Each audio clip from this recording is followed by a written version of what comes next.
තාක්ෂණය වගේ විෂය ධාරාවකින් කොච්චර ටික දෙනයිද කැම්පස් ගන්න. ඒ ගත්ත ඉහළටම අධ්‍යාපනයෙන් ආපු කෙනෙක් තමයි මේ ජීවිතෙන් සමුදීලා තියෙන්නේ. දැන් මේ විශ්වවිද්‍යාලයේ නවකවදයට ලක් වෙන්නේ කවුද? ශිෂ්‍යයෝමයි. ඒක දෙන්නේ කවුද? ශිෂ්‍යයෝමයි. එහෙනම් මේක වෙන කාටවත් චෝදනා කරලා ඇති වැඩක් නෑ. මම මේ ඊයේ පෙරේදත් අවුරුදු නිවාඩුවටත් මම බෙලිහොල්ලෝයේ හිටියේ. මම නිකන් ගිහිල්ලා අපරගම විශ්වවිද්‍යාලේ බලලා. ඒක ඒ තරම් ලස්සන කැම්පස් එක. ඒතර කොටකාලිසමක් ඇන්දා කියන එක විශ්වවිද්‍යාල සංස්කෘතියට කොච්චර අහිත කරද කියන එක අපිට නම් තේරෙන්නේ. ඒකට අපි කියන්නේ මානසික අසහනය කියලා. අසහනකාරයෝන්ගෙන් විශ්වවිද්‍යාල බේර ගන්න ඕනේ කාලේ දැන් නම් හොඳටම ඇවිල්ලා. හැබැයි එක තැනකින් මේක නැවැත්තුවේ නැත්තම් තව ජීවිත අහිමි වෙනවා. ඕගොල්ලෝ විශ්වවිද්‍යාලය ඇතුළට ගිහිල්ලා නවකවදයට ලක් වුණත් ඕගොල්ලෝ සීනියර්ස්ලා වෙච්ච දවසක නවකවදේ දෙන්න ගියේ නැති වුණොත් මේ නවකවදේ මොකද වෙන්නේ? නවතිනවා. ඕගොල්ලෝ මේ වගේ දෙයකට විශ්වවිද්‍යාලයකට ගිහිල්ලා ලක් වුණොත් මොකද කරන්න ඕනේ? ඔය වගේ මෝඩ තීරණ ගන්න එපා. තමන් මැරුවාම කාටද අහිමි වෙන්නේ? තමන්ගේ පවුලේ අයට නේද? ඒ වගේ වැඩ කරන්න එපා.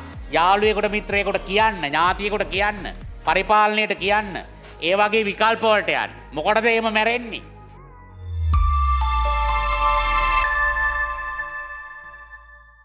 දැන් මේ වෙලාවේ සමාජය තුළ නැවත වතාවක් කතාබහට ඇවිල්ලා තියෙනවා නවකවදය කියන මාතෘකාව. ආසන්නතම හේතුව මොකක්ද? සබරගමුව විශ්වවිද්‍යාලයේ තාක්ෂණ පීඨයේ පිරිමි දරුවෙක් සියදිවි නසාගෙන තියෙනවා නවකවදයට මුහුණ දීමේ ප්‍රතිඵලයක් විදිහට. මේ වචනය ඇතුලේ තියෙනවා අදහස් දෙකක්. මේකේ අවසාන අදහසට ගියොත් එහෙම වදය කියලා පේනවනේ පැහැදිලිව. ඒතර වදය කියන එක කෙනෙකුට ගැළපෙන දෙයක් නෙවෙයි. ඔරොත්තු දෙන දෙයක් නෙවෙයි. වදය කියන එක ශිෂ්ට සමාජය විසින් අනිවාර්යෙන්ම ප්‍රතික්ෂේප කළ යුතු දෙයක්. දැන් මේ විශ්වවිද්‍යාලයේ නවකවදයට ලක් වෙන්නේ කවුද? ශිෂ්‍යයෝමයි. ඒක දෙන්නේ කවුද? ශිෂ්‍යයෝමයි. එහෙනම් මේක වෙන කාටවත් චෝදනා කරලා ඇති වැඩක් නෑ. ඒකට විවිධ පාලකීන්ට අරේ මේ චෝදනා කරන්න පුළුවන්.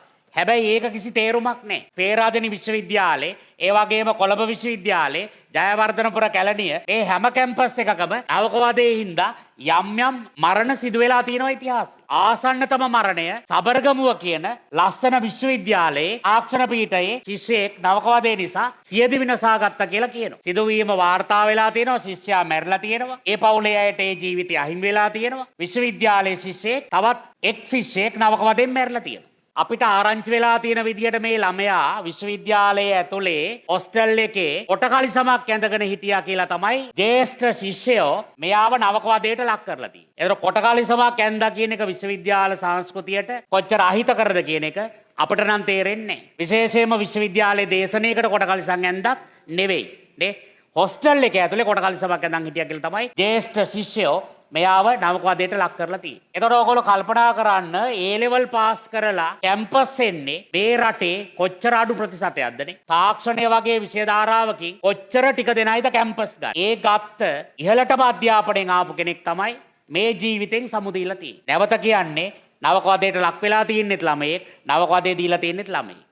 අපි විවිධ පාර්ශවවලට චෝදනා එල්ල කරලා කිසිම තේරුමක් නැහැ. මගේ නම් අදහස්. සමහර අය මෙතන දැකලා ඇති අපරගමුව විශ්වවිද්‍යාලයේ තියෙන්නේ බලංගොඩ පහු කරලා බෙලිහුල්ලෝයේ පැත්තට යනකොට බෙලිහුල්ලෝයේ පහු කරාම අඹහින්න කියන සුන්දර ප්‍රදේශේ. මම මේ ඊයේ පෙරේදත් අවුරුදු නිවාඩුවටත් මම බෙලිහුල්ලෝයේ හිටියේ. මම නිකන් ගිහිල්ලා අපරගමුව විශ්වවිද්‍යාලේ බලලා. ඒක ඒ තරම් ලස්සන කැම්පස් එකක්. හැබැයි පහුගිය අවුරුදු වල නවකවදේ මේ විශ්වවිද්‍යාලය තුල ටිකක් වැඩි කියලා සමාජය තුල කතිකාවක් තිබුණා. ඒ හින්දාම ළමයි මේ කැම්පස් එකට ඇප්ලිකේෂන් දැමීම පවා අඩු වුණා. අද මේ වෙනකොට ගොඩාක් විශ්වවිද්‍යාලවල නවකවදේ අඩු වෙලා තියෙනවා. හැබැයි ඔය සබරගමුව විශ්වවිද්‍යාලයේ තවදුරටත් නවකවදේ තිබිලා තියෙනවා. ඒ ශිෂ්‍යයාගේ මරණයට එකම හේතුව නවකවදේ නොවෙන්නත් පුළුවන්. හැබැයි නවකවදේ හේතුවෙන් ඇතිවෙච්ච මානසික තත්වයක් ඒ සඳහා බලපාලා තියෙනවා කියලා එනට ප්‍රවෘත්තිවල කියවෙන විදිහට අපිට දැනගන්න තියෙනවා. ඕගොල්ලෝ විශ්වවිද්‍යාලය ඇතුළට ගිහිල්ලා නවකවදයට ලක් වුණත් ඕගොල්ලෝ සීනියර්ස්ලා වෙච්ච දවසක නවකවදේ දෙන්න ගියේ නැති වුණොත් මේ නවකවදේ මොකද වෙන්නේ?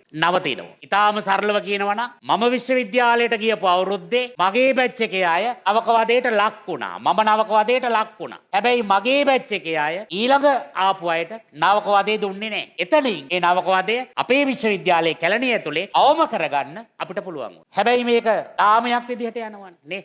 එක අවුරුද්දක උන් දුන්නාම ඒකට ලක් වෙනේ උන් දන්නවා මේක අවුල් කියලා. උන් පලි ගන්නවා ඊළඟේ උන්. හැබැයි දැන් පලි අරන් තියෙන්නේ කාගෙන්ද? මේ රටේ දක්ෂ අහිංසකනේ ළමයෙකුගේ ජීවිතේ. මේ විශ්වවිද්‍යාලය තුල ඉතාම හොඳ පාඨමාලා තියෙනවා.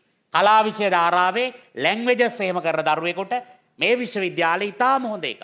හැබැයි ඉතාම ඛේදනීයයි මෙන් ඉදිරියට සබරගමුව කියන විශ්වවිද්‍යාලය අපේ රටේ විශ්වවිද්‍යාලවලට ළමයි ප්‍රවේශ පොත පුරවනකොට ඉල්ලනකොට දෙපාරක් හිතර තත්ත්වයට අදපත් වෙලා තියෙනවා. මේක අද සබරගමුවේ මීට කලින් පේරාදෙනියේ මීට කලින් ජයවර්ධනපුර මීට කලින් කැලණියේ ඊළඟට කොහෙද දන්නේ? ඒ හින්දා කොට කලිසමක් ඇඳගෙන ඉන්න එකෙකුට පනිෂ්මන්ට් එකක් දෙනවා කියන එක මේ සියවසේ විශ්වවිද්‍යාල සිසුන් විසින් කළ යුතු දෙයක්. විශ්වවිද්‍යාලයකට තේරලා එන ළමයෙකුට පදයක් දීලා ලබන ඒ සතුට මොකද්ද? ඒකට අපි කියන්නේ මානසික අසහනය කිය. ඒ අසහනකාරයොන්ගෙන් විශ්වවිද්‍යාල බේර ගන්න ඕනේ කාලේ දැන් නම් හොඳටම ඇවිල්ලා.